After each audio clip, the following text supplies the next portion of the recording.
नमस्कार छात्रों, मैं आपका हिंदी विषय शिक्षक श्री खांदोड़े डीएस आप सबका कक्षा 8वीं में हार्दिक स्वागत करता हूं।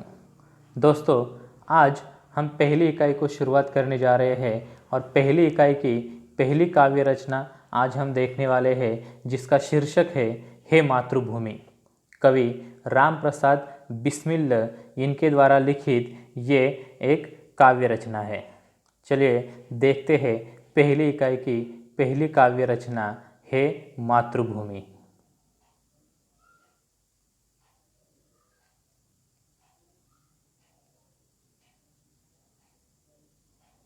ये है हमारी पहली काव्य रचना है मातृभूमि।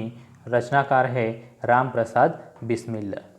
दोस्तों, राम प्रसाद बिस्मिल एक कवि और साहित्यकार होने के नाते एक स्वतंत्रता सेनानी भी है। मतलब जो आज़ादी की लड़ाई भारत में लड़ी गई थी, उस आज़ादी की लड़ाई में ये प्रत्यक्ष सहभागी थे।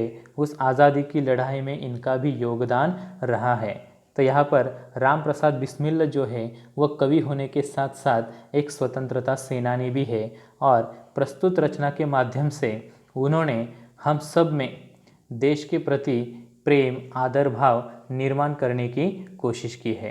तो यहाँ पर क्रांतिकारी और स्वतंत्रता सेनानी राम प्रसाद बिस्मिल ने अपनी प्यारी जन्मभूमि के प्रति अपनी भक्ति भावना, अपनी प्रेम भावना व्यक्त की है।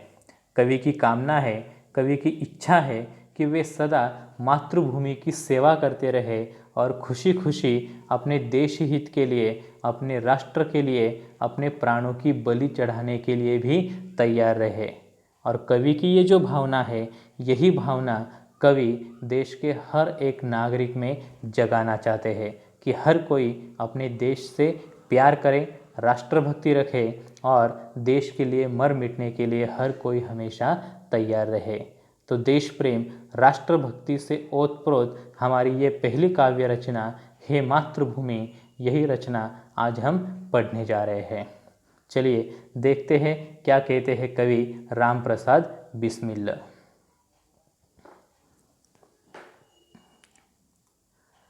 हे मातृभूमि तेरे चरणों में शीश नवाऊं, मैं भक्ति भेंट अपनी तेरी शरण में लाऊं। माथे पे तू हो चंदन, छाती पे तू हो माला, जीवा पे गीत ते मेरा तेरा ही नाम गाऊं। जिससे सपूत उपजे श्री राम कृष्ण जैसे, उस धुल को मैं तेरी निज शीश पे चढ़ाऊं।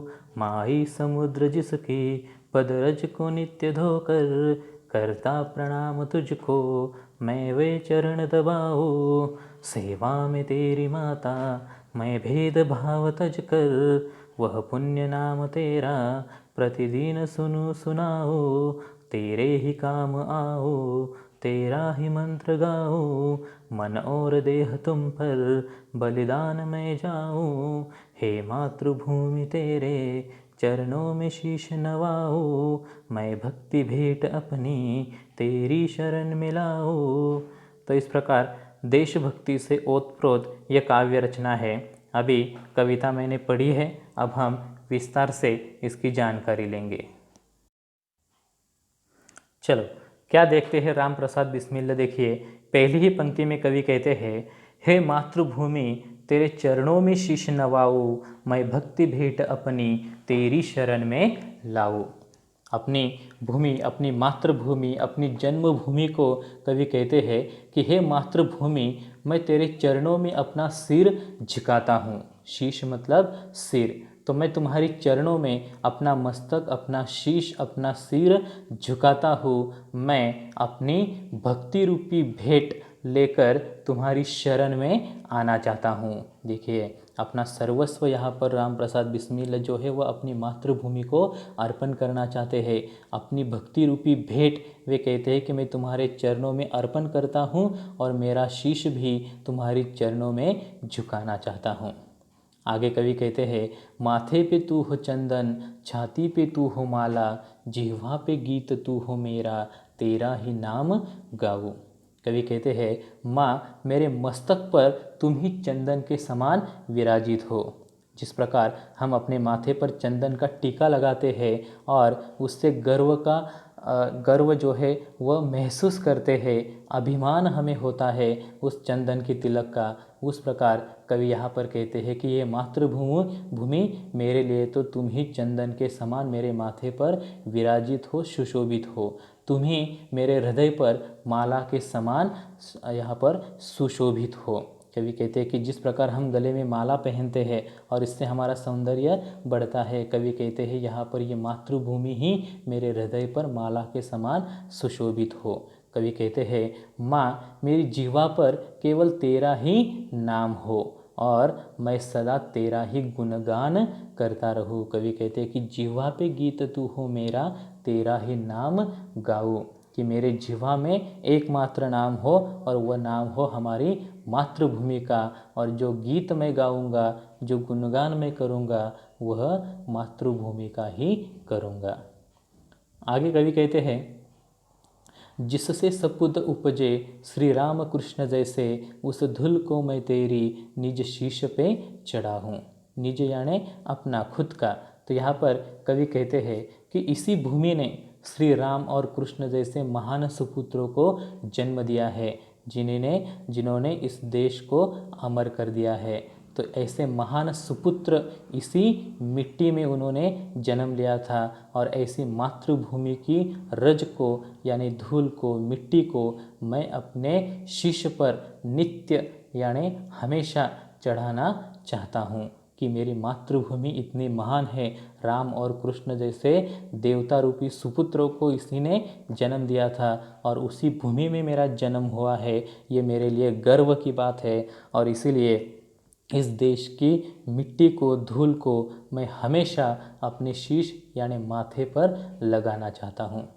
आगे कवि कहते हैं, माई समुद्र जिसकी पदरज को नित्य धोकर, करता प्रणाम तुझको मैं वे चरण दबाऊं।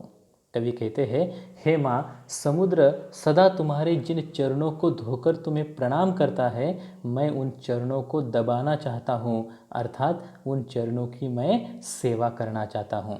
हम देखते हैं भारत का दक्षिणी हिस्सा, देखिए जो हिंद महासागर जो है उसमें है, और इस हिंद महासागर एक प्रकार से क्या करता है, हमारे भारत माता के चरणों को धोकर उनको प्रणाम करता है। तो कवि यहाँ पर कहते हैं कि ये समुद्र जिस प्रकार तुम्हारे पद यानी पैरों की रज यानी धूल को हमेशा धोता रहता है और तुम्हें प्रणाम करता है, तो मैं भी उन चरणों को दबाना चाहता हूँ, मतलब उन चरणों की मैं सेवा करना चाहता हूँ। कहने का मतलब कवि राम प्रसाद बिस्मिल अपने देश की सेवा करना चाहते हैं।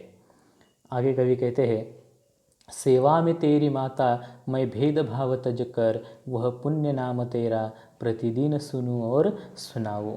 कवि कहते हैं, हे माता, मैं हर तरह का भेदभाव त्याग कर तेरी सेवा करना चाहता हूँ। मातृभूमि की, देश की सेवा करते समय वहाँ पर राम प्रसाद बिस्मिल किसी प्रकार का भेदभाव नहीं चाहते, और हमसे भी यही अपेक्षा वे रखते हैं कि हम सभी आपस का धर्म, जाति, भाषा, प्रांत का भेदभाव तज कर यानी त्याग कर इस भारत माता की सेवा में लीन हो जाए। तो यही अपेक्षा यहाँ पर कवि कहते हैं, और कहते हैं कि मैं प्रतिदिन तेरा ही पुण्य नाम सुनना चाहता हूँ और दूसरों को सुनाना भी चाहता हूँ। इसलिए वे कहते हैं कि वह पुण्य नाम तेरा प्रतिदिन सुनूं और सुनाऊं। कवि की दृष्टि से, राम प्रसाद बिस्मिल की दृष्टि से पवित्र नाम या पुण्य नाम कौन सा है? मातृभूमि का। तो वही मातृभूमि का पुण्य नाम वे कहते हैं कि प्रतिदिन, हर दिन मैं सुनूं और दूसरों को भी सुनाऊं। मातृभूमि से पुण्य या पवित्र नाम कवि राम प्रसाद बिस्मिल के लिए दूसरा और कोई नहीं है। सबसे पवित्र नाम उनके लिए अपने देश का ही है। अंत में कवि कहते हैं कि तेरे ही काम आऊँ, तेरा ही मंत्र गाऊँ, मन और देह तुम पर बलिदान में जाऊँ। कवि राम प्रसाद बिस्मिल कहते हैं कि मैं मंत्र के रूप में सिर्फ और सिर्फ तुम्हारा ही नाम जपता रहूँ। तुम्हारा मतलब किसका? अपनी मातृभूमि का, अपने देश का, अपने राष्ट्र का। जिस भी रूप में हो सके मैं तेरे लिए ही समर्पित रहूँ। चाहे मेरा रूप मुझे कौन सा भी मिले, हर रूप में, हर जन्म में मैं तुम्हारे लिए समर्पित होना चाहता हूँ। मैं अपना तन और मन तेरे लिए बलिदान करना चाहता हूँ। इसलिए अंत में कवि कहते हैं, मन और देह तुम पर बलिदान मैं जाऊँ। देह यानी शरीर, मन, आत्मा, आत्मा और शरीर दोनों भी मैं तुम्हारे लिए बलिदान करना चाहता हूँ, तुम्हारे लिए समर्पित करना चाहता हूँ। तो इस पूरे काव्य में अगर हम देखें तो कवि राम प्रसाद बिस्मिल जो है उनकी राष्ट्रभक्ति, उनका राष्ट्र प्रेम व्यक्त हुआ है। अपने देश के लिए वे हर एक कार्य करने के लिए तैयार है और अंत में अपने आप को देश के लिए समर्पित भी करना चाहते हैं, देश के लिए मर मिटने को भी तैयार है। तो यही राष्ट्रीय भावना उस ज़माने में देश के लोगों में, क्रांतिकारकों में देश भावना, राष्ट्र भावना जगाने का कार्य कवि राम प्रसाद बिस्मिल इन्होंने अपने काव्य के माध्यम से किया था। और आज भी इस काव्य के माध्यम से हम सभी भारतीयों के मन में कवि वही राष्ट्रभक्ति, वही राष्ट्र प्रेम निर्माण करना चाहते हैं और देश के लिए हर किसी को बलिदान देने के लिए तैयार रहने की सीख इस काव्य के माध्यम से देते हैं। धन्यवाद।